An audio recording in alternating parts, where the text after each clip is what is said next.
서바이벌 SF 키트의 공상주의자 토끼 한 마리입니다. 반갑습니다.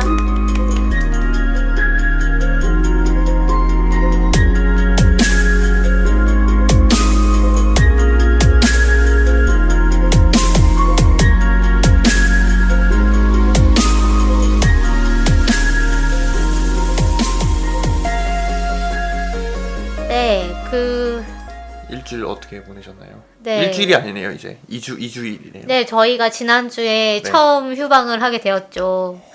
아, 정말 죄송합니다. 네, 저 때문에 너무 바쁜지라 요즘. 네, 봉상님이 너무 바쁘셔가지고. 중간고사 기간이었잖아요. 네, 그쵸? 네. 아, 그런 게 있군요. 네, 시험이라는 게 아직 존재하고 있군요. 그렇습니다. 세상에는. 저는 시험을 보진 않고 채점을 합니다. 아. 채점을 할 뭐라 그러죠? 직위는 아니고 역할을 해야 되기 때문에. 제 친구도 그 교수를 하고 있는 친구가 있는데, 그 친구도 이제 시험 때는 수업을 안 해도 되니까 편한데 시험 끝나고 나서 채점하는 게 너무 힘들다, 뭐 이런 얘기를 하더라고요. 조교가 하지 않아요? 조교가 없어요, 그 과에는. 그래가지고 자기가 직접 해야 된다 그러더라고요. 저는 조교가 다 하는데. 그렇다고 합니다. 네, 그렇습니다. 네, 이번 주 단신을 저희가 소개를 좀 해드리려고 해요. 네.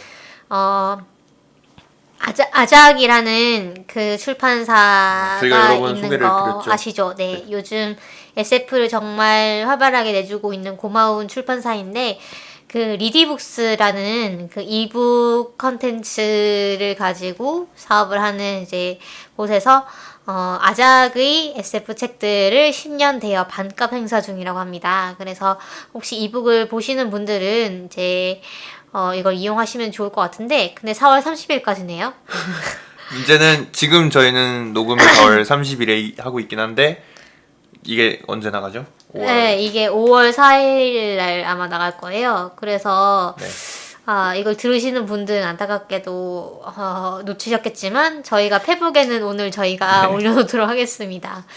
그래서 근데 이북 많이 보세요, 공사님? 저는 이북으로 소설을 보진 않아요. 네. 보면은 보통 그 전공 서적 같은 거는 이북으로 보는데, 왜냐면은 안 파니까. 네. 그렇겠네요. 그럼 컴퓨터로 보시나요? 그렇죠, 컴퓨터로 보죠. 그리고 뭐 따로 이북 리더를 쓰는 게 아니고 PDF 파일을 그냥 다운받아서 보는 거라서. 그렇죠. 저는 이제 이북 리더를 요즘 살까 말까 되게 고민 중이거든요. 그래요? 네.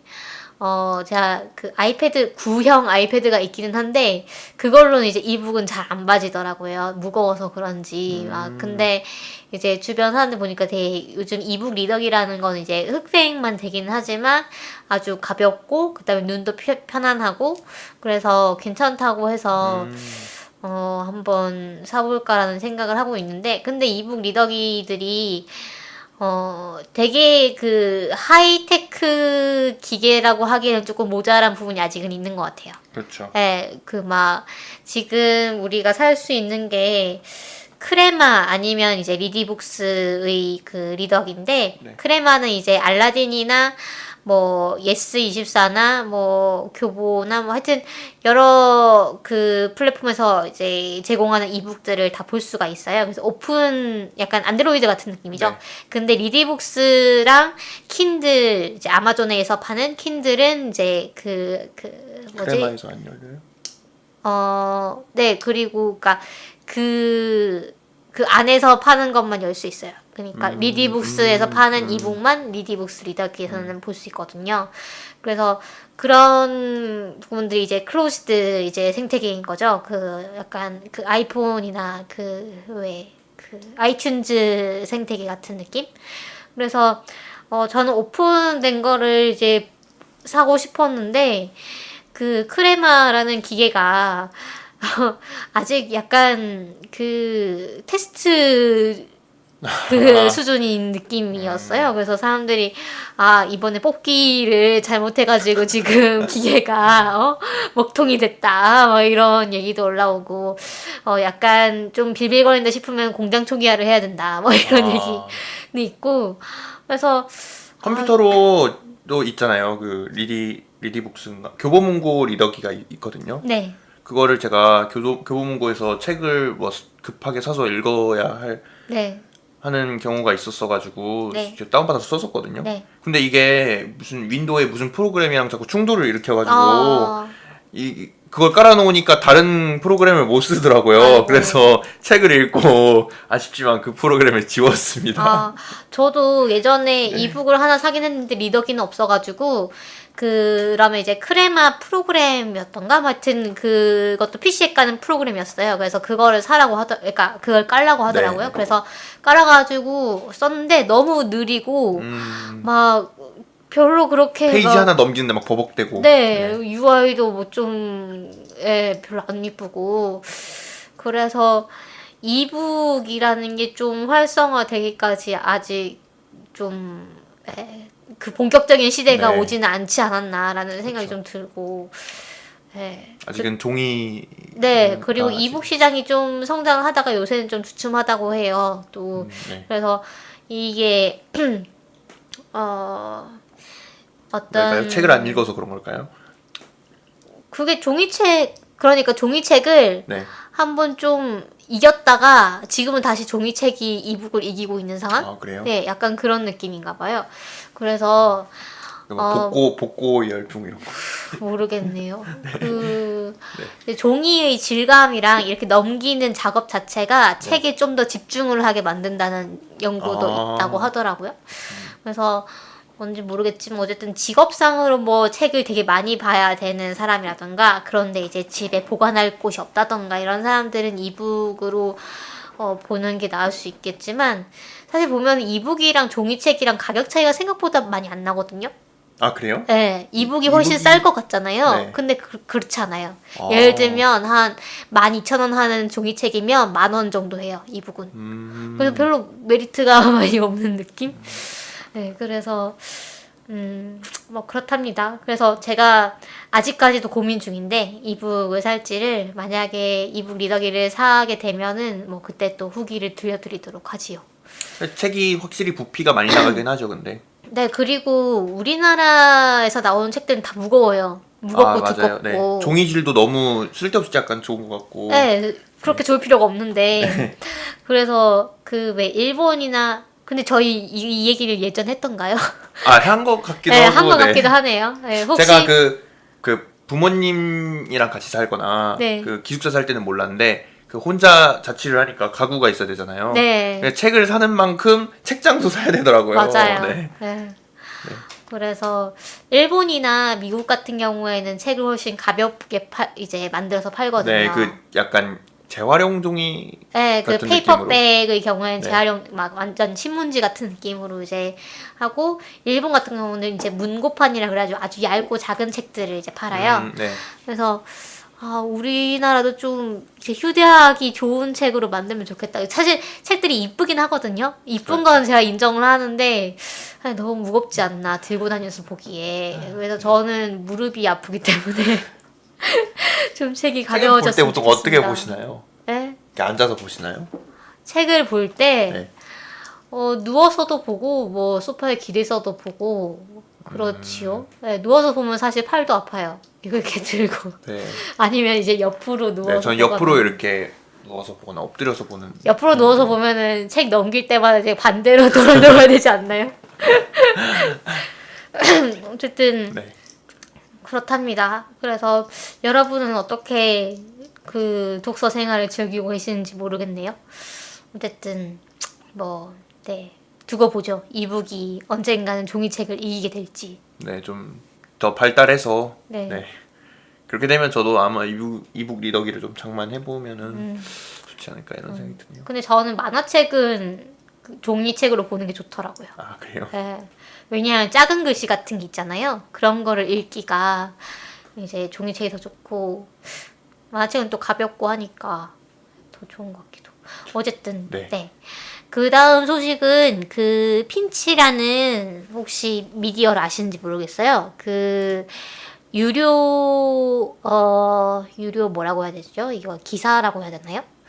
유료로 어떤 글을 사설? 네. 네. 뭐 칼럼? 네, 그런 거를 이제 제공하는 그 네. 미디어인데, 여기서 외롭지 않은 SF 읽기라는 시리즈를 시작했어요. 네. 그래서 이 카피가 이래요. 이제 SF는 남성이 쓰고 읽고 향유하는 남성의 장르일까? 아니다. 여성이 쓰고 여성이 읽고 여성이 향유한다. 어떤 작가의 어떤 이야기를 오늘 읽어볼까? 외롭게 적질하던 SF 팬들에게 좋은 SF를 골라 추천한다. 라는 카피를 가지고 있어요. 그래서 그 첫 시리즈가 바로 관내 분실입니다. 저희가 소개했던 김초엽 작가의 관내 분실이 첫 시리즈로 이제 소개가 되고 있어요. 그래서 이거는 유료가 아니고 무료로 공개가 되어 있으니까요. 한번 찾아보시는 것도 읽어보시는 것도 재미있으실 것 같아요. 그리고 이거는 텍스트릿 인문학 협동조합에서 텍스트릿이라는 장르문학 비평 담론 공간이 오픈했다고 합니다. 그래서 여기 보시면 장르문학이기 때문에 예를 들면 뭐 로맨스 소설이라던가 뭐 라이트 노벨이라던가 이런 거에 대해서도 다루고 있고 판타지 소설이라던가 그리고 여기에 물론 SF에 대해서도 있습니다. 그래서 그 SF 읽기 좋은 날이라는 시리즈가 연재가 되고 있어요. 이름이 이쁘네요. 텍스트하고 스트릿을 합친 건가 봐요. 네네. 그리고 바로 얼마 전에 오픈을 했기 때문에 아주 따끈따끈한 곳입니다. 그래서 text reet.net 이라는 주소를 갖고 있고 여기 SF 읽기 좋은 날의 첫 번째 시리즈로 이제 3차원 세계를 알아버린 사각형의 옥중 비망록 플랫랜드라는 제목의 글이 실려 있어요. 그래서 한번 이건 좀 유명한 작품 아닌가요? 아 그런가요? 제가 들어본 것 같은데. 저는 처음 보는데 유명한 작품인 것 같아요. 여기 소개해 놓은 거 보면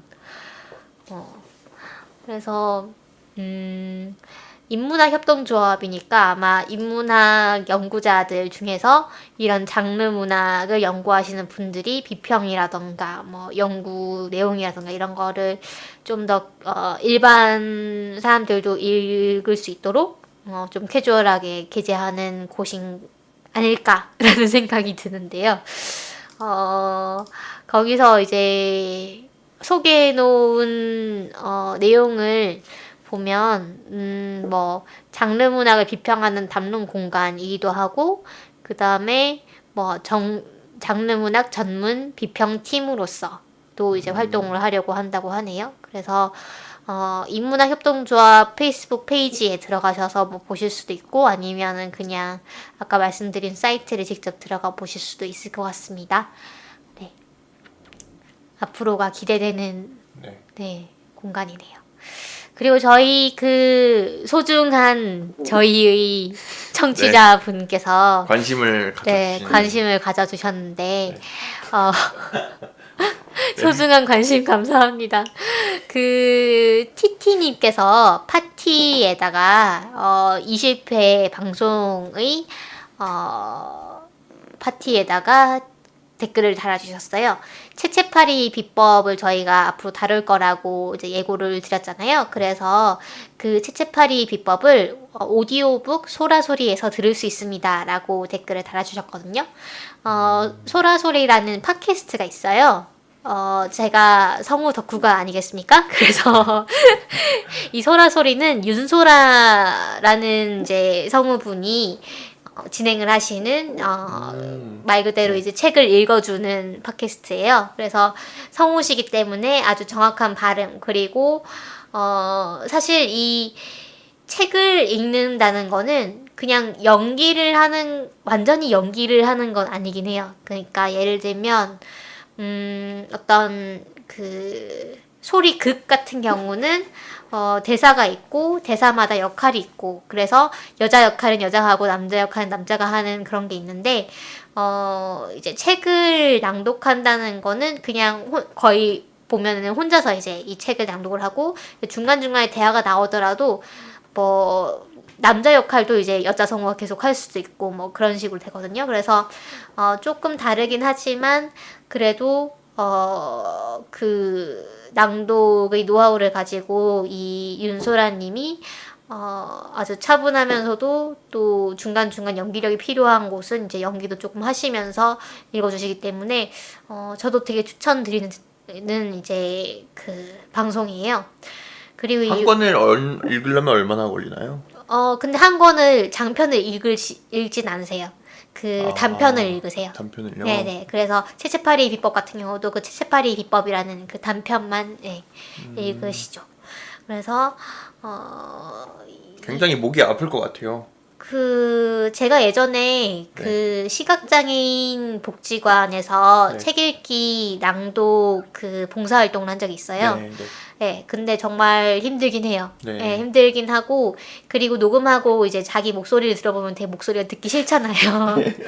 그렇죠. 네, 그래서 조금이라도 이제 들으시는 분들이 편하게 들으실 수 있도록 발음 연습도 열심히 해야 되고, 중간중간에 뭐 틀리는 발음 같은 거는 새로 녹음을 해야 되고 하기 때문에 생각보다 공력이 많이 드는 작업이기도 합니다.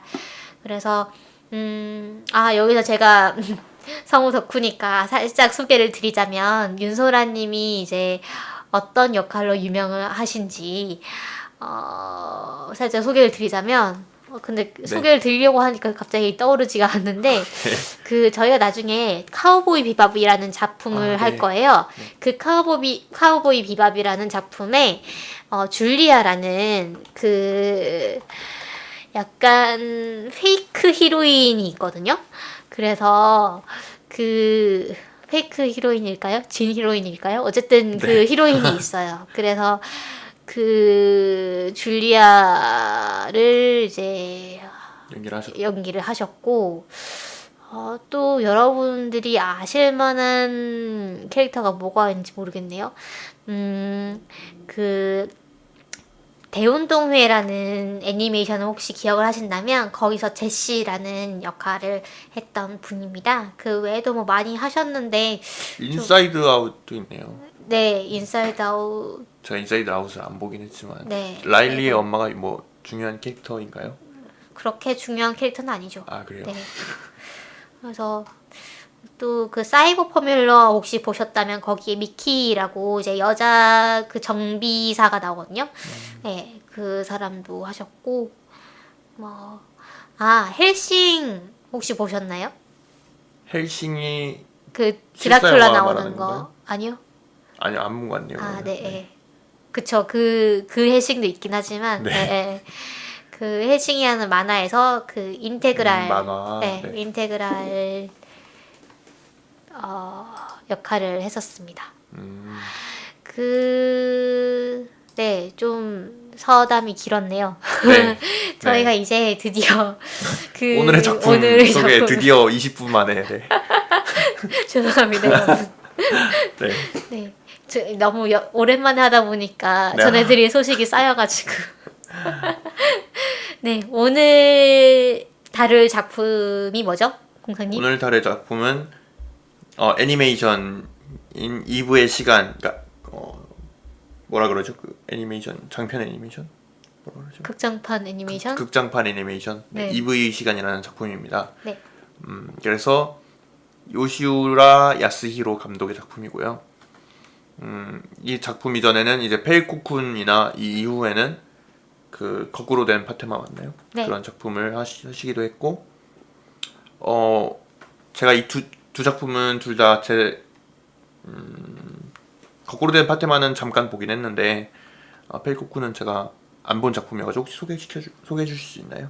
네, 제가 이제 EV 시간을 이제 추천을 했고, 그 공상님도 이제 이걸 보시게 됐고, 그런데 이제 이 요시우라 야스히로 감독이 SF 쪽 이제 애니메이션을 만드는 이제 신예 감독이에요. 그래서 이 감독의 초기작도 제가 되게 좋아하거든요. 페일코쿤이라는 작품인데 23분의 아주 짧은 단편입니다. 그런데 이 작품은 정말로 그 스포를 안 보시고 보는 게 정말 좋아요. 아, 그래요? 네.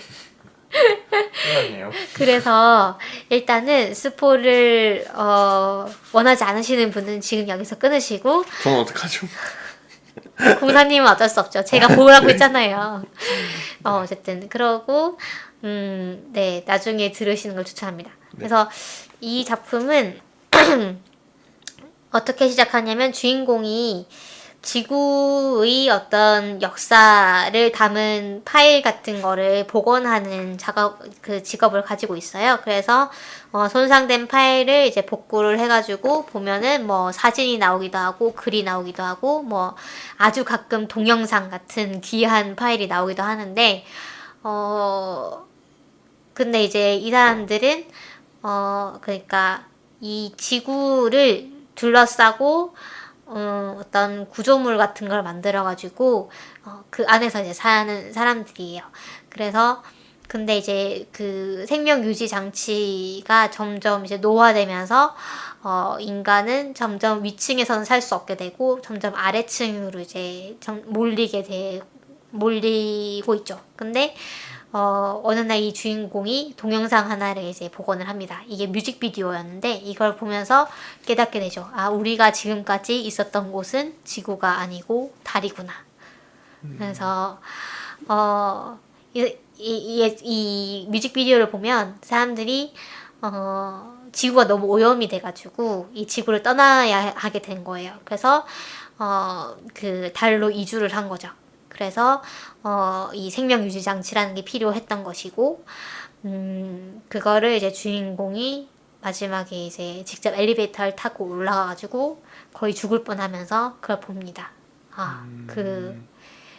그때는 이제 지구가 오염이 돼가지고 그 녹슨 이제 색깔이 됐었는데 파란 지구로 이제 그 회복이 된 거를 보게 돼요. 그런 작품이에요. 아, 진짜 반전이 중요한 작품이네요. 그렇죠. 예. 그래서 이 작품이 상당히 짧긴 하지만 임팩트가 있고 그 다음에 이 뮤직비디오에 이제 해당하는 노래도 되게 좋은 작품이기 때문에 정말로 보시는 거를 추천을 드립니다. 그 다음에 거꾸로 된 파테마는 뭐 많이 보셨어요? 아니면 일부만 보신 거예요? 많이 어떤 그러니까 뜻이죠? 뭐 다 보신 거예요? 아니면 일부만 보신 거예요? 아, 그 TV에서 해줬거든요. 네. 이거를 TV에서 해줬는데 집중해서 안 봤어요. 보긴 봤는데 이렇게 보면서 이렇게 딴짓하고 그러다가 이렇게 그냥 넘어가 버려가지고. 마지막도 보셨나요? 네, 마지막 장면은 본 것 같아요. 아, 네. 네. 이 작품도 사실 반전이 중요한 작품이거든요. 아, 네. 그런가요? 그랬나? 네. 기억이 잘 안 나네요. 네. 이거는 제가 굳이 이제 반전을 바라지는 않을게요. 네. 근데 이 작품은 이제 그 업사이드 다운이라는 영화가 있어요. 그건 영화관에서 봤습니다, 제가. 아, 그런가요? 네. 그 영화도 되게 혹평을 받는 네. 영화던데요. 네. 그것도 이렇게 시간 들여서 볼 만한 영화는 아니더라고요. 네. 그렇군요. 그래서 그 영화랑 설정은 되게 똑같아요. 네, 네. 네, 그 중력을 서로 반대로 받는 이제 여자애와 남자애, 소년과 소녀가 만나가지고 사랑에 빠지는 그런 영화거든요. 그래서 이 작품이 저는 약간 지루하긴 했는데 그래도 어떤 좀 짜임새라던가 설정이라던가 이런 건 잘 돼 있는 애니라서 한번 보시는 것도 괜찮을 것 같아요. 그래서 오늘 이제 다룰 작품은 2부의 시간입니다. 네, 그렇습니다. 저희 오늘 좀 서론이 기네요. 네. 2부의 시간은 사실 원래 극장판으로 만들어진 애니메이션은 아니고요. 2008년부터 6편의 애니메이션이 외부로 공개가 됐어요. 차례차례 공짜로. 그래서 제가 2008년 당시에도 애니를 좋아했었기 때문에 실시간으로 이게 공개되는 걸 봤어요. 다. 그래서 그걸 차례차례 다 보고 그게 이제 극장판으로 총 집편이 돼가지고 앞뒤에 약간씩 이제 붙여가지고 이제 극장판이 개봉을 한 거죠. 그래서 극장판을 보면 이제 그 스토리가 한 6개 정도의 스토리가 이제 나눠진다는 거를 약간 아실 수 있을지도 몰라요. 네. 근데 그런 6가지요? 예. 아, 그렇군요. 네. 그러니까 뭐 그 각 에피소드에서 주인공이 되는 로봇이 다르고 뭐 그 이야기가 좀 다르잖아요. 아, 그렇군요. 그 그게 카페, 잘라지는군요. 네, 6개로. 카페 안에 이제 그 여러 이제 인간 군상들이 있는데 이제 그 중에 이제 어떤 날은 이 애기한테 좀 집중하고 어떤 날은 연인한테 집중하고 뭐 이런 식으로. 네. 그렇군요. 네. 그래서 극장판을 되게 잘 만들었나 보네요. 그걸 깨닫지 못하신 걸 보면. 몰랐어요. 그냥 이게 물 흐르듯이 흐르길래 네. 그냥 그런 생각 안 하고 봤는데 네네. 그런 게 있었군요. 네네. 그래서 이 애니메이션은 이렇게 시작을 합니다. 미래 아마도 일본 로봇이 실용화된 지는 이미 오래이고 인간형 로봇 괄호 열고 안드로이드 괄호 닫고 이 실용화된 지 얼마 안 된 시대.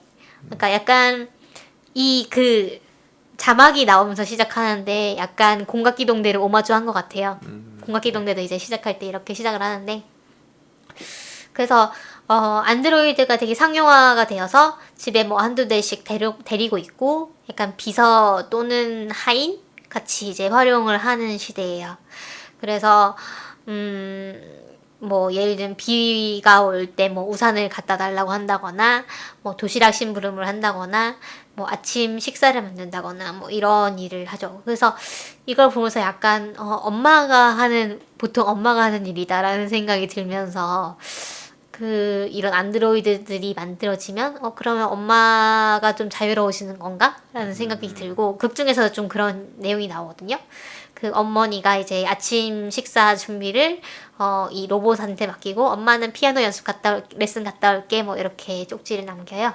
그래서 근데 또 그런 엄마들이 하는 일이라는 것이 어떤 하인에게 맡길 만한 일인 것인가 라는 생각도 들죠. 그럼 엄마들은 지금까지 하인의 역할을 했던 것인가.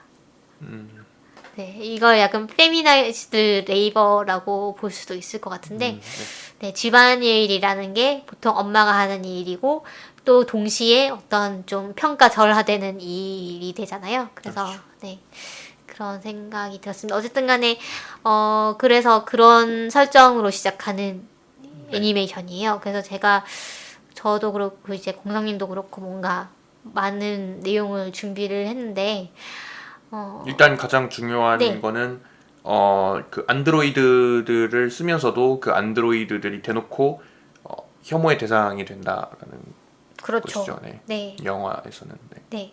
그래서 끊임없이 그 공익 광고가 나와요. 윤리위원회라는 곳에서 만드는 광고인데, 이제 대놓고 기계 혐오를 이제 보여주는 광고들이에요. 예를 들면 이제 토마토를 이제 집어가지고 딱 이제 집었는데, 그거를 이렇게 쥐어짜니까 안에서 나사 같은 게 이렇게 튀어나와요. 네. 그러면서 그 기계가 키운 토마토를 드시겠습니까? 뭐 이렇게 되는 거예요. 아니면 이제 이 세계에서 그래서 안드로이드들은 그냥 보기에는 외면으로는 인간이랑 구분이 안 되기 때문에 링을 달고 있어야 돼요. 그게 그 법으로 정해져 있거든요.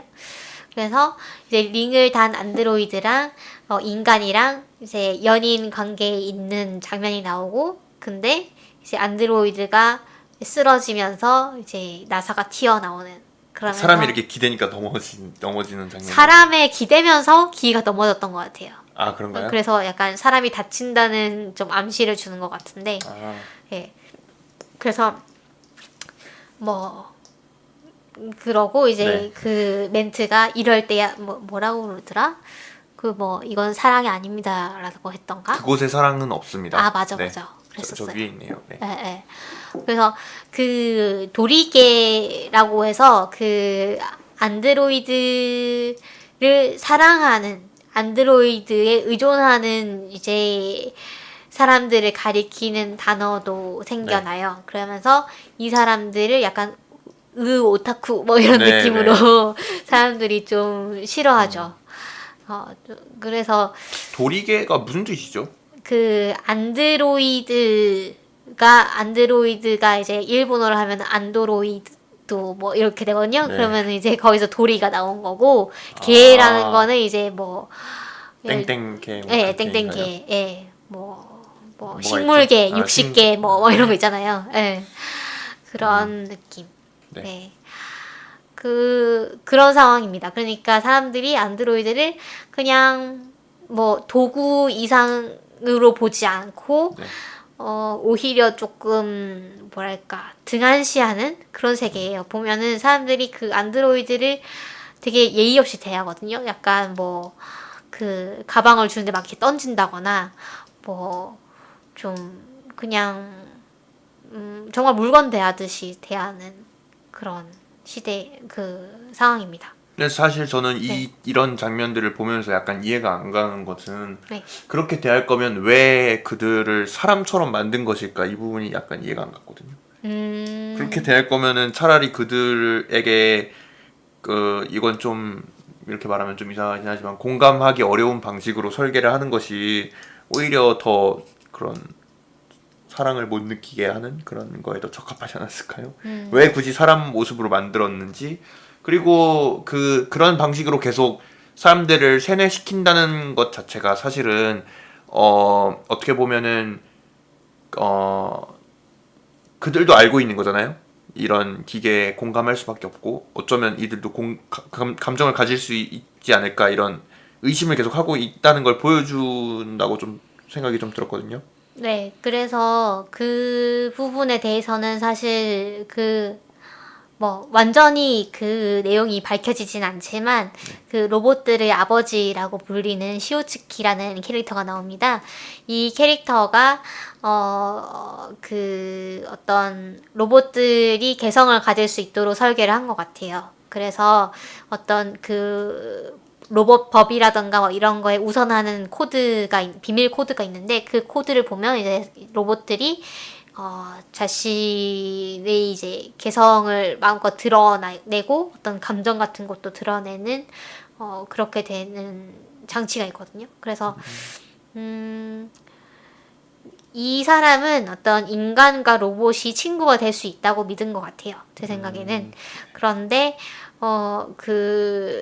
약간 러다이트 운동처럼 이 로봇이 인간의 일을 가져가고 어떤 좀 침범하는 거에 대해서 그 위기감을 느꼈던 사람들이 윤리위원회 같은 단체를 만들고 그런 세력들이 약간 폭력 행사도 했던 것 같아요. 그래서 네. 그게 트라우마로 남아가지고 이 시오츠키라는 사람을 은둔을 하게 되고 그 사람의 딸인지 뭐 친구인지 모르겠지만 그게 이제 이 EV 시간이라는 EV 시간이 뭔지를 네, 저희가 얘기를 안 설명 했죠, 안 아직. 했군요. 네. 네. EV 시간은 카페입니다. 카페인데 이 카페에 오는 로봇들은 링을 없앨 수가 있어요. 없애고 마음껏 감정을 드러낼 수가 있게 되는 거죠. 왜냐하면 그레이존이라고 불리죠. 네, 그 왜냐하면 영화 안에서는. 여기 이제 카페의 입간판에 그 아까 말했던 그 암호 코드 1136이라는 암호 코드가 이제 적혀 있어가지고 그걸 보는 순간 이 로봇이 이제 자기의 그 굴레 속박을 이제 벗어나서 네. 이제 감정을 표현할 수 있게 되는데 그 카페의 바리스타를 하고 있는 게 나기라는 캐릭터입니다. 이 나기가 뭐 시오츠키의 딸인 것 같은 느낌이죠. 네, 딸인 것 같은데 이 나기는 이 시오츠키의 그 꿈, 이제 로봇과 인간이 같이 친구처럼 살 수 있는 그 꿈을 이루게 하기 위해서 EV 시간이라는 카페를 몇 번이고 이제 옮겨 다니면서 이제 열었던 것이죠. 그래서 이런 내용들이 이 애니메이션의 마지막에 나옵니다. 마지막 엔딩 곡이 흐르면서 나오는데 네, 그래서 이걸 좀 마지막에 설명을 하려고 했는데 네, 순서가 좀 이상하네요. 네, 네. 그렇게 되었네요. 그래서, 아무튼 네, 그 주인공의 안드로이드가 계속 그 일주일에 몇 번씩 사라져가지고 네, 자기가 그 시키지 않은 곳에 가봤더니 그 EV 시간이라는 카페에 갔던 거죠. 네, 네. 이 EV 시간이라는 카페는 단순히 안드로이드가 자기 개성을 표현할 수 있을 뿐만 아니라 안드로이드가 너무 사람과 비슷하기 때문에 이 가게 안에서는 사실상 안드로이드들과 인간이 서로 구분할 수가 없게 되는 그런 공간이 네. 되겠죠. 그리고 카페 자체의 이제 룰이 그래요. 이제 네. 인간과 안드로이드를 구별하지 않습니다. 네. 라는 룰이 있고 주인공이 이제 리코라는 이제 남자 고등학생인데 리코랑 이제 친구 이름이 뭐였죠? 친구 이름이 친구 이름을 제가 안 적어놨나 봐요. 마사키인가요? 아닌가? 그러게요. 마사키인가 뭐 밑에 그런. 있던 것 같은데요. 밑에 여기 아닌가요? 마사키 맞네요. 아, 네, 맞네요. 마사키라는 친구랑 같이 이 카페에 두근두근 하면서 갑니다. 무슨 악의 소굴 같은 게 아닐까? 이러면서 들어가는데, 그렇지 않고 아주 평화로운 카페였고, 이 카페에 이제 상주하는 여러 명의 군상들이 있죠. 이들이 인간인지 로봇인지는 구분이 되지 않지만, 그런 평화로운 이제 평화로운 이제 그 군상들이 로봇에 상주하고 있는 그런 풍경을 발견하게 됩니다. 카페에 상주하고. 네, 네. 카페에서. 그래서 여기에 이제 다양한 캐릭터에 대해서 그 에피소드가 옴니버스식으로 약간 진행이 되죠. 근데 저는 영화로 봐가지고 네. 전부 다 이어지는 거라고 생각을 했는데 네. 뭐 예를 들어 그 이름이 기억이 안 나네요.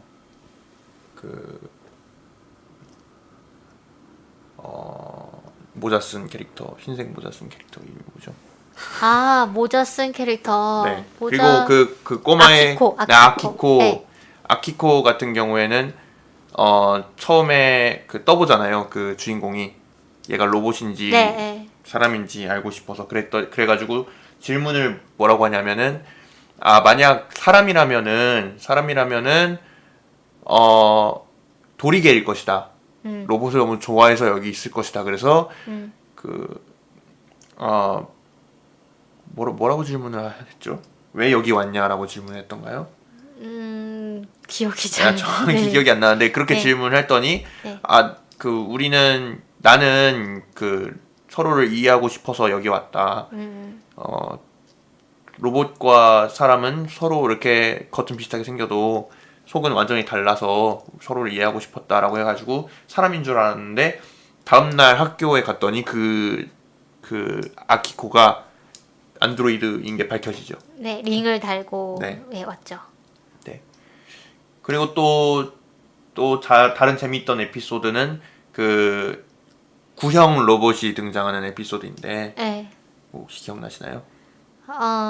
구형 로봇이 엄청 망가지는 애 얘기 말하는 거죠? 네. 네. 그러니까 실제로 이 가게에는 로봇과 사람을 구분하지 않는다라고 되어 있는데 이것이 성립할 수 있는 이유는 사실 로봇과 사람이 지금 구분이 불가능하기 때문에 그런 거잖아요. 네. 그렇죠? 그런데 이 로봇은 너무 구형이어가지고 누가 봐도 로봇이고 완전 다 망가져가는 로봇이어가지고 이 로봇이 딱 가게에 들어왔을 때 그 주인공 두 명은 바로 이 개체를 로봇으로 인식하죠. 사람으로 인식하는 게 아니라 로봇으로 인식하고 굉장히 어떻게 보면은 진지하게 말하면 혐오적인 그런 시선을 가지잖아요. 그 로봇에게 망가지면 어떡하지? 막 이러고 차 마실 때도 차를 마시면 고장나는 것이 아닐까 이런 걱정을 하잖아요. 그렇죠? 그런데 이 가게 주인은 이 로봇을 그냥 하나의 손님으로 대하잖아요. 그렇죠? 그래서 저는 그게 좀 중요한 장면이라고 생각했어요. 그 로봇과 사람을 구분하지 않는다라는 것이 단순히 외형에서부터 나타나는 것이 아니라 그것이 어떤 뭐라 그래야 되죠? 정확히 말로 뭐라 해야 될지 모르겠는데 어쨌든 글쎄요, 그 기준을 뭘로 삼을지는 모르겠지만 어떤 감정의 교류가 가능하고 어떤 그런 하나의 개체로서 상대방으로서 대한다는 그런 그렇죠. 그런 장면이죠. 그리고 그 로봇에게는 또 좀 기구한 사연이 있잖아요. 그 가족들이 이 로봇을 회수 비용 같은 거를 우리 지금으로 치면 이제 폐기물을 예를 들면 대형 폐기물. 네, 대형 폐기물을 버리려면은 그 동사무소 같은 데 가가지고 딱지를 끊어와가지고 이제 스티커를 붙여가지고 버려야 되잖아요. 안 그러면 이제 안 가져가고, 그러니까 돈이 든다는 거죠. 이제 버리는데. 근데 이 로봇을 버리는 돈이 드니까 일부러 이 로봇이 기억하는 이제 주인의 정보 같은 걸 일부러 지우고 그다음에 로봇 이름이라든가 일련 번호 같은 것도 일부러 지워서 이제 로봇을 무단 투기를 한 거죠. 그래서 그런 부분을 이제 주인공과 나기가 이제 발견하게 하고 나기는 이제 울면서 이 로봇을 이제 끌어안아 주게 됩니다. 그래서 저는 약간 이 작품 보면서 네. 뭐가 떠올랐냐면 그 무지의 장막이라고 아세요? 아니요? 그게 뭔가요? 이거는 그 정의란 무엇인가에 나오는 건데. 네. 저기 책이 있는데 제가 읽질 않았습니다. 아, 네. 잠시만요. 이게 누가 말한 거더라? 존 롤스가 말한 건데. 네. 존 롤스가 이제 어떻게 정의라는 것을 실현할 수 있을까에 네. 대해서 이제 그 대답을 했을 때 뭐라고 대답했냐면은 만약 너와 내가 서로의 상태나 어떤 뭐 계급이나 이런 것들을 모르는 상태에서 우리가 판단할 수 있다면 그때에 판단한 결과가 가장 정의로울 것이다, 뭐 이런 얘기를 했어요. 그러니까 서로에 대해서 우리가 전혀 모르고 자기 자신에 대해서도 모른다면 그때 판단한 결과는 가장 정의로운 결과일 것이다 라고 이제 얘기를 했어요. 그래가지고 이걸 보면서도 그런 생각이 들었거든요. 그게 제일 공정하다는 뜻이겠죠? 그렇죠. 아마? 공정하다. 네. 네. 네. 그래가지고 이 작품을 보면서도 그 가게 안에서 일어나는 상황 자체가 약간 이런 것과 다 있다고 생각했는데 그 로봇 사실은 이게 성립할 수 있는 이유는 서로의 외형이 굉장히 비슷하게 생겼기 때문이잖아요. 근데 사실은 겉으로 보기에도 로봇인 것 같은 그런 안드로이드가 들어오면서 이런 그 규칙의 균열이 가잖아요. 그렇죠? 그래가지고 이런 것들을 어떻게 메울 수 있을까 뭐 이런 생각이 좀 들더라고요. 과연 우리가 전혀 다르게 생긴 사람에게도 우리가 어떻게 서로를 어떻게 같은 동등한 인간으로 대할 수 있는가 뭐 이런 생각이 좀 들고. 그리고 뭐 애완동물 같은 느낌도 들죠. 좀 그 동물을 이제 유기하는 경우도 있잖아요. 네. 네. 그런 느낌도 들었습니다. 그래서 그 약간 이 작품 자체는 이제 우리가 정말로 인간형 로봇이 보편화되었을 때 어떤 일이 생길 수 있을 것인가에 대해서 여러 가지 상상을 해보고 여러 가지 일어날 법한 상황들로 이제 에피소드를 꾸민 것 같아요. 근데 그러면서도 오히려 뭐라고 할까요? 그 인간다움이 무엇인가 뭐 이런 것에 대해서 질문을 하고 있는 것 같고 또 이제 로봇 사원직이 나와요 여기에. 네. 그 SF답게 라고 해야 되나요? 그 아이작 아시모프가 1950년 아이로봇에서 이제 주창을 했던 사원칙입니다. 그게 그 세계를 한번 읊어주시죠, 원장님. 네. 1조는 인간에게 해를 가하지 않는다. 인간을 지킨다. 2조는 1조에 반하지 않는 한 인간의 명령에 따른다. 3조는 자신의 몸을 지킨다입니다. 네. 그래서 이거를 좀 잘 이용을 해가지고 에피소드를 막 풀어나가요. 예를 들면 여기에 거짓말을 하지 않는다라는 원칙은 없거든요. 그래서 그럼 충분히 이 로봇들도 사실은 이 로봇들이 거짓말을 할 거라고 생각하진 않잖아요, 보통은. 그렇죠. 근데 거짓말을 할 수도 있구나. 이 세 가지 원칙을 지키기 위해서라면 뭐 이런 그리고 맘대로 돌아다니면 안 된다 이런 규칙도 있는 것이 아니죠, 사실. 네. 그러니까 그렇고 제가 뭘 얘기하려고 했죠? 그래가지고 실제로 네. 그 어떻게 보면은 그 거짓말을 하는 것도 가능하고 이제 모든 거를 다 말하지 않는 것도 가능하잖아요. 네, 그렇죠? 그래서 그 아키코가 이제 카페에서 자기가 안드로이드임을 밝히지 않은 것도 어떻게 보면은 그런 거일 수도 있고 거기 그 작품에 그것도 나오지 않나요? 그 주인공의 안드로이드가 그 EV 시간에 맨날 가잖아요. 맨날 아니고 일주일에 한 번인가 가잖아요. 네. 근데 그거를 이제 주인공한테 얘기를 안 하잖아요. 네. 그래서 왜 얘기를 안 했을까라고 이제 주인공이 그 EV 시간에 그 주인 누구죠? 나기한테 질문했더니 나기가 그거는 너가 상처받기 싫어서 말하지 않는 걸 수도 있다 이런 식으로 얘기를 하거든요. 그렇죠? 그래가지고 이제 그런 점에서도 이제 네. 처음에는 이제 이 리쿠오가 3위를 발견하고 좀 약간 패닉이 되죠. 네. 너는 내 물건 주제에 왜 멋대로 돌아다니는 거야? 막 이러면서. 네. 그래서 이 로봇을 그냥 물건으로 나의 명령에 절대 복종해야 되는 물건으로 여길 것인가에 대해서 이 작품은 사실 계속 질문을 하고 있죠.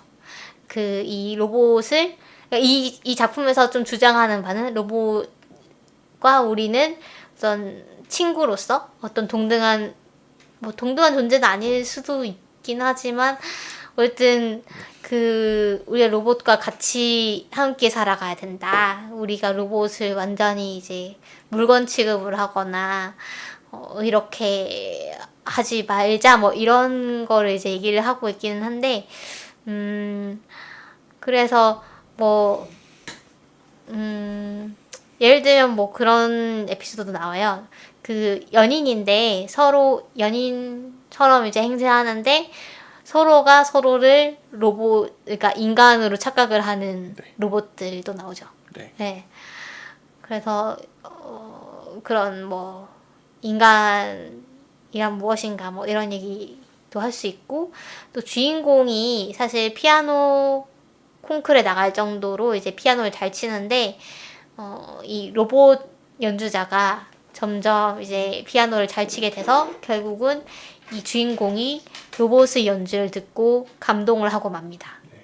그래서 이제 피아노 안 쳐라고 하는데 그런 이제 로봇이 점점 이제 인간의 직업을 대신하고 그거에 대해서 사람들이 점점 공포를 또 갖게 되고 윤리위원회 같은 이제 로봇 반대 단체, 로봇 혐오 단체에서 이제 그 활동을 많이 하고 뭐 이런 정황들이 약간 뭐 들으시는 분들께는 좀 식상한 문제라고 생각을 하실 수도 있을 것 같긴 한데 그래도 제가 봤을 때는 상당히 세련된 방식으로 이런 연출을 했던 것 같아요. 윤리위원회라는 이름을 참 잘 지은 것 같아요. 그렇죠. 단어를 선점하는 방식이 있잖아요. 네. 보통 이제 보수 쪽이나 극렬 보수 쪽에서 보통 네. 이제 단어를 선점하는 방식이 있잖아요. 예를 들어 도덕적이고 부모, 뭐 네, 그런 거요. 네. 뭐죠? 대한민국 부모 뭐시기 어머니 뭐 그런 거 있잖아요. 어버이 연합? 네, 어버이 연합 뭐 이런 거 네, 있잖아요. 네. 그런 게 좀 떠올랐거든요. 네. 그러게요. 네. 네. 가지고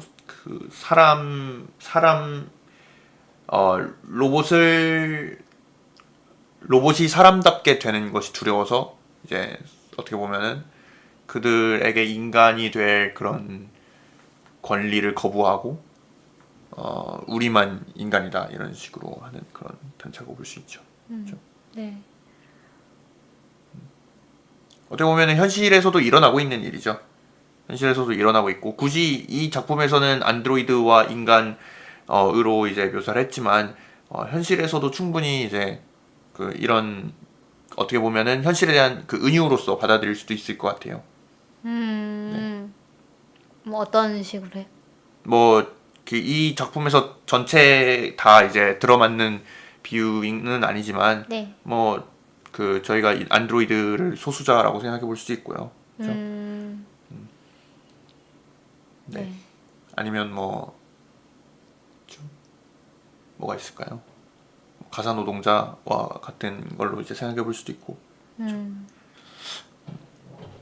네, 여러 가지 완벽하게 들어맞는 건 아니지만 부분에서 이제 잘 작품으로서 쓸만한 그런 부분을 떼다가 이제 잘 이어붙였다 이런 생각이 좀 들었어요. 네. 네.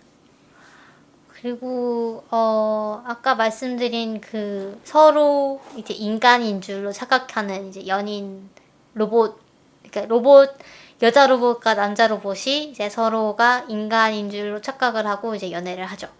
근데 이 부분에서 이제 나기가 그런 얘기를 해요. 나기가 그런 얘기를 했는지 뭐 주인공이 네. 그런 얘기를 했는지 모르겠는데 이렇게 사람끼리 연애도 사실 서로 숨기는 게 있고 한데 로봇끼리 연애도 마찬가지구나 라는 얘기를 하고 또 그 어떤 인간이라면 누구나 이제 서로를 상처를 주고 산다.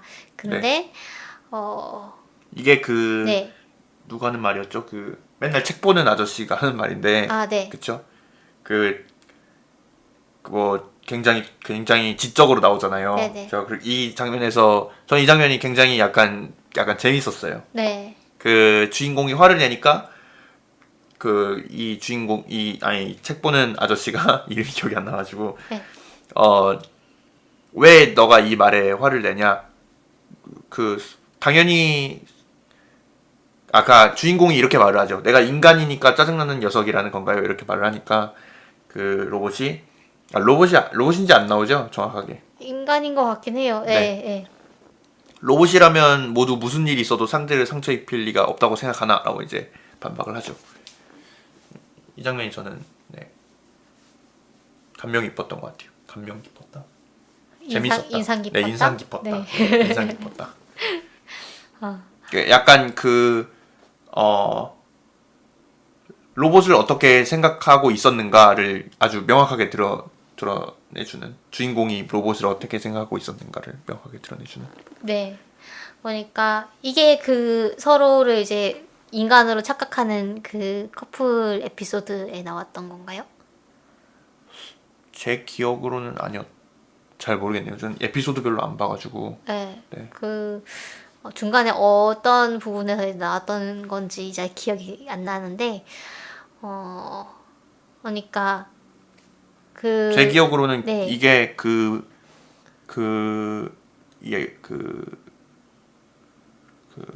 주인공의 안드로이드 네. 하고 관련되어서 나왔던 얘기였던 걸로 기억나는 것 같은데. 네. 맞아. 그 안드로이드한테 화가 나가지고 뭐 올라왔었는데 뭐 그때 뭐 얘기를 했던가? 네, 뭐 그랬던 것 같아요. 네, 대충. 그래서 약간 이 부분에서는 그렇게 생각할 수 있을 것 같아요. 우리가 로봇은 이럴 것이다, 안드로이드는 이럴 것이다라고 이제 그냥 섣불리 이제 생각을 하는데 그거에 대해서 좀 되묻고 있는 것 같아요. 너가 이제 로봇은 이럴 것이다라고 생각하는데 과연 그럴까? 너가 너무 쉽게 생각하는 거 아닐까? 너가 이제 어떤 대상에 대해서 쉽게 어떤 선입견을 가지고 보는 게 아닐까라는 이제 얘기를 하는 것 같기도 해요. 그래서 우리가 특히 좀 메이저가 아닌 이제 아까 말씀하셨다시피 소수자라던가 좀 약자라던가 이런 사람에 대해서 우리가 쉽게 이제 색안경을 끼고 보잖아요. 이 사람들은 이럴 것이다. 예를 들면 그런 거죠. 뭐 장애인들은 모두 불행할 것이다라고 생각을 지레짐작 한다던가 뭐 여러 가지 있겠죠. 근데 그런 것들이 사실은 상당히 어떻게 보면 좀 폭력적인 시선일 수도 있는 거고, 그다음에 심지어는 그런 정해놓은 그 규정에 맞지 않으면 화를 내기도 하죠. 그렇죠. 우리가 어떤 예가 있을까요? 예를 들어 뭐 피해자는 항상 불쌍해하고 만약 피해자가 불쌍한 척을 하지 않으면 넌 피해자가 아니야. 뭐 이런 식으로 얘기하는 것들. 네. 그런 것들 있죠. 네. 피해자성을 계속 강요하고 그들을 계속 어떤 불행함의 틀에 이렇게 가두려고 하는 네. 그런 것들이 있죠. 네. 그래서 그런 것까지도 생각할 수 있지 않느냐, 네. 뭐라고 네. 생각을 할 수도 있을 것 같아요. 네. 좀 넘어나갔네요. 저도 네. 네, 동감합니다. 네. 네. 그렇게 생각할 수 있을 것 같아요. 네. 네. 그래서 네. 지금까지 이제 저희가 이제 봤던 어떤 EV 시간에 대해서 얘기를 했는데 이 내용에 대해서 그 유튜브에서 Making of Time of Eve라고 치면 이 감독과 인터뷰를 짤막하게 한 그런 메이킹 필름 같은 게 나와요. 그래서 그 어떤 예를 들면 이 애니메이션 자체를 영화를 연출하는 방식으로, 영화는 보통 이제 카메라로 실사를 찍잖아요. 그래서 그 카메라로 찍은 것 같은 느낌을 주기 위해서 어떤 식으로 이제 애니메이션을 만들었는가, 뭐 이런 얘기도 하고, 마지막에 이제 감독이 이 영화를 통해서 하고 싶은 메시지, 전하고 싶은 메시지에 대해서 이제 얘기를 해요. 그래서 뭐 꼭 이것이 정답이다 뭐 이렇게 얘기할 수는 없지만, 왜냐하면 이제 관객이 해석하는 거에 따라서 다를 수 있으니까. 근데 일단 감독이 전하고자 했던 거는 로봇이라는 것과 앞으로 우리가 점점 인간형 로봇도 나올 것이고 더 많은 로봇들이 우리 삶 속에 들어올 것인데, 얘네들과 어떻게 지내야 되는지를 잘 몰라서 뭐 망설이거나 당황스럽거나 오해가 발생할 수도 있는데, 그래도 우리가 고민하고 서로 이해해 나가야 되는 것이 아닌가라는 이제 내용들을 각 에피소드에 담았다라고 얘기를 했어요. 그래서 아까 이제 뭐 그런 거죠. 아까 말씀하신 내가 인간이니까 짜증나는 녀석이라는 건가요? 라고 했을 때 그 멋있는 아저씨가 로봇이라면 모두 무슨 일이 있어도 상대를 상처를 입힐 리가 없다고 생각하나? 라고 하면서 그 다음에 이제 하는 말이 있어요. 무엇이 상대를 상처 입히는지는 그렇게 쉽게 알 수 있는 문제가 아니야. 그래서 그럴 때는 이럴 때는 이렇게 행동하면 상대방이 어떻게 생각할 것인가, 어떻게 하면 상대가 상처받지 않을 것인가에 대해서 고민하고 이제 이해해야만 한다라는 얘기를 하거든요. 그러니까 우리가 서로 서로가 비슷하지만 상당히 다르게 이제 생각하는 어떤 두 그룹이 잘 지내기 위해서는 서로가 서로에 대해서 고민하고 또 이해하려고 노력을 해야 된다는 이제 메시지인 것 같아요. 그래서 네. 저는 약간 뭐 안드로이드 이런 걸 떠나서 서로가 이해하기 어려운 타자인데 우리가 어떻게 만날 수 있을 것인가, 그런 거를 좀 그린 작품이 아닐까 이런 생각이 좀 들었어요. 그래서 약간 제가 좋아하는 주제이기도 하고 또 굉장히 약간 명확한 답을 내리지 않으면서도 그런 중요한 지점을 잘 짚어냈다고 좀 생각을 해가지고 굉장히 재밌게 봤습니다. 네. 잘 추천을 받았다고 생각을 하고요. 네. 네, 좋은 작품이라고 생각합니다. 네. 저희가 좀 무거운 주제에 대해서는 얘기를 했지만 이 애니메이션은 굉장히 기본적으로 밝습니다. 재밌습니다. 상당히 이제 뭐랄까 아주 웃기는 장면도 많고요. 그 다음에 연출도 상당히 긴장감이 필요할 때는 긴장감을 유발하고, 또 전혀 긴장감이 필요 없는 부분인데 일부러 아주 거창하게 연출을 하기도 하고, 상당히 기존의 애니메이션적 연출이랑은 약간 차별화된 그런 연출들이 이제 좀 독창적인 그런 연출들이 있어가지고 그냥 애니메이션 자체로 봤을 때도 상당히 흥미로운 작품이고요. 그 다음에 작화라던가 음악이라던가 이런 것도 상당히 공을 들여가지고 아주 재밌는 작품. 그래서 페일 코쿤의 테이스트라고 해야 되나요? 페일 코쿤의 분위기를 상당히 많이 이제 이식한 그런 작품이 EV 시간이라고 생각을 합니다. 그래서 사실 이 다음의 거꾸로 된 파테마의 경우에는 오히려 좀 그런 부분이 희석이 됐어요. 약간 지브리 애니메이션틱한 그런 부분이 오히려 이제 많이 들어갔고, 그래서 저는 거꾸로 된 파테마보다는 이 작품이 좀 더 마음에 들었다. 네, 마음에 들어요. 그래서 오늘은 EV 시간을 소개를 해보았습니다. 네. 네. 저희가 뭐 얘기를 안 한 부분이 좀 많기 때문에 네. 이렇게 듣고 나서 뭐 봐도 괜찮을 것 같아요. 네, 보셔도 될 것 같아요. 네. 네, 보다 보시면 텍스라는 가정용 로봇이 나오는데, 텍스라는 이름, THX라는 이름이 조지 루카스의 SF 영화 THX-1138을 오마주했다고 하네요. 그래서 텍스라는 이름은 THX에서 나온 거고, 1138은 그 아까 말씀드렸던 그 로봇이 이제 개성을 가지고 이제 멋대로 활동할 수 있게 하는 어떤 그 해제 코드이거든요. 그래서 그런 부분도 알고 보시면 좀 더 재밌으실 것 같아서 말씀을 드렸습니다. 네.